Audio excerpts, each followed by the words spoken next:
Pido ayuda económica para la construcción. Invito a las muchachas de 12 a 24 años a que dejen el mundo, a que se consagren a Jesucristo como su esposa, a que sean religiosas. Comuníquense con nosotros. La Iglesia, a través de los santos, doctores, los padres de la Iglesia, interpreta el Evangelio, también con los documentos del magisterio eclesiástico, pero principalmente con los santos que vivieron el Santo Evangelio en su propia existencia. Nos dicen, ¿por qué Jesucristo, al sanar a esos 10 leprosos, los manda con los sacerdotes? Si en aquel tiempo los sacerdotes tenían mala fama, muy mala fama, y bien ganada. ¿Quiénes condenaron a Jesucristo? En el fondo, ¿quiénes mataron a Jesucristo? Los sumos sacerdotes, Anás y Caifás, el Sanedrín, los escribas, los fariseos, los doctores de la ley, los sacerdotes. Vino a los suyos y los suyos no lo recibieron.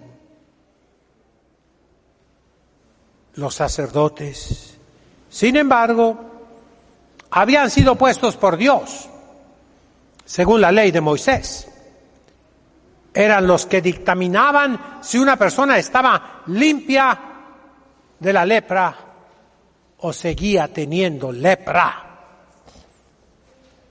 Es un modo que los padres de la Iglesia, los santos, nos dicen: si tú estás en pecado, estás sucio, estás enfermo y quieres estar limpio, ve con los sacerdotes, ahí te manda Jesucristo.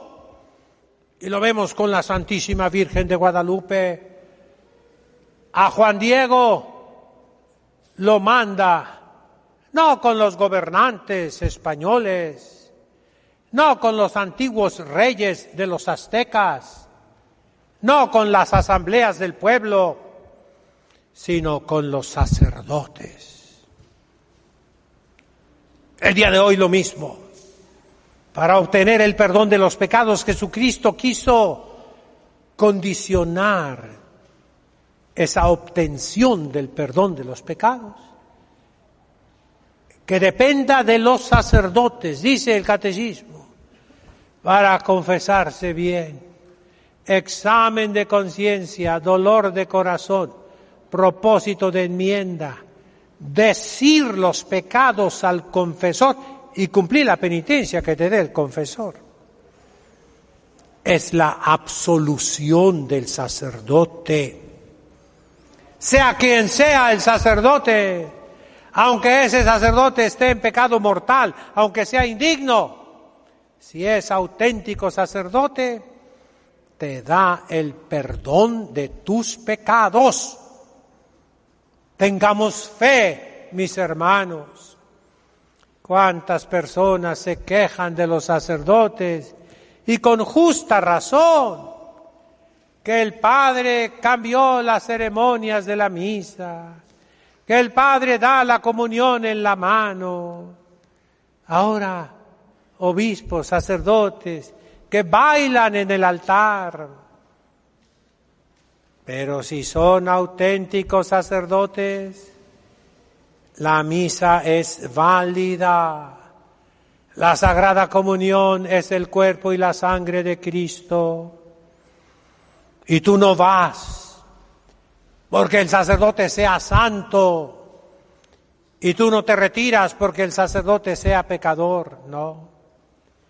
Vas porque ahí vas a encontrar a Jesucristo en su cuerpo, su sangre, su alma, su divinidad. Vas. Por eso que salvó al leproso. ¿Cómo termina el Evangelio? Le dice nuestro Señor: vete en paz.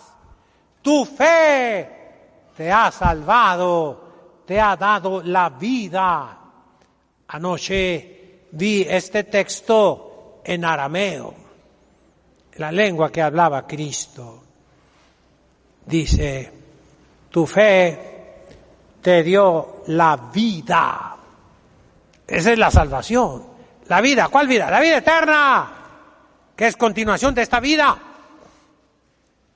La vida comienza en el seno de nuestra madre y ya no terminará nunca.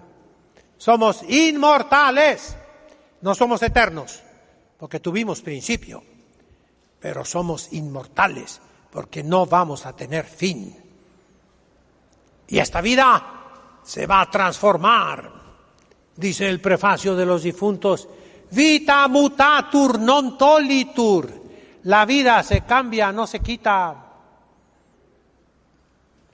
Y en cambio de huius incolatus domo, en cambio de la casa de esta habitación terrena, se nos prepara una mansión eterna, una habitación para siempre en el cielo. Tendremos la vida, mis hermanos, si tenemos fe, la fe que nos hace ver más allá de nuestras narices, más allá de nuestros anteojos, más allá de las apariencias terrenas. Yo no vengo por ese determinado sacerdote, yo vengo por Dios, por Él, a quien amo, a quien sigo, a quien creo. Que este pensamiento los anime en estos momentos tan difíciles, mis hermanos, y que van a ser más difíciles cada día, difíciles para nuestra fe. Qué difícil va a ser creer a pesar de los malos pastores, de los malos sacerdotes. Qué difícil. Pero esa fe tiene más valor. Si estuviera aquí Padre Pío de Petralcina, o San Pío X, o el santo cura de Ars, estaría llena la iglesia, qué bonito. Pero la fe de esas personas no sería tan meritoria como la fe de ustedes, que a pesar del sacerdote, vienen a misa por Dios. Eso es lo que Dios premia. Ánimo pues, en nombre del Padre, del Hijo, del Espíritu Santo. Amén. Credo